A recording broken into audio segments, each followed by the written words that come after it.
ఈ రోజు నా జీవితంలో చాలా సంతోషకరమైన రోజు మనందరికి కూడా. జూలై నెలలోనే నిండిన శ్రీశైలం ప్రాజెక్ట్ ను చూస్తే గుండె నిండుగా ఉంది, ఆనందంగా ఉంది, ఆహ్లాదకరంగా ఉంది.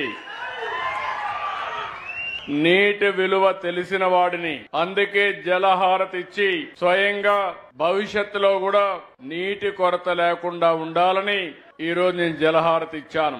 వచ్చిన వెంటనే మీరు చూస్తే చాలా సందర్భాలుగా చూశాను గాని జూలై నెలలో నిండుగా శ్రీశైలం ఉండడం ఒక శుభ పరిణామం.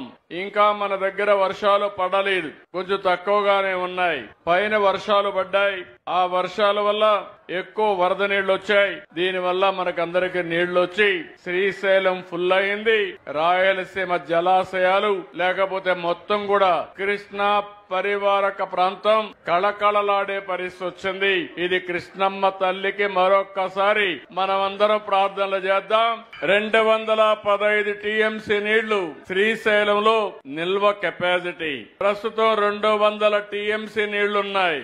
రోజుకి 1,70,000 క్యూసెక్స్ అంటే 17 టీఎంసీ నీళ్లు వస్తున్నాయి. సుంకేసుల, జూరాల ఇవన్నీ కూడా ఫుల్ అయినాయి. అటు మీరు చూస్తే ఏదైతే పైనుండే రిజర్వాయర్లు అన్ని కూడా ఫుల్ అయి, తుంగభద్ర కూడా ఫుల్ అయి ఆ నీళ్లన్నీ కిందకు వచ్చే పరిస్థితి వస్తా ఉంది. ఇక్కడి నుంచి రేపటి నుంచి ఇప్పుడు మనం వదిలిపెట్టిన నీళ్లన్నీ సాగర్కి వెళ్తాయి.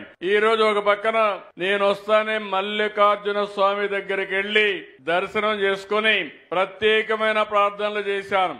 ఆ ప్రత్యేకమైన ప్రార్థన నా సంకల్పం నెరవేరాలని, రాయలసీమ కరువు సీమ కాకుండా రతనాల సీమ కావాలని ప్రార్థించారు.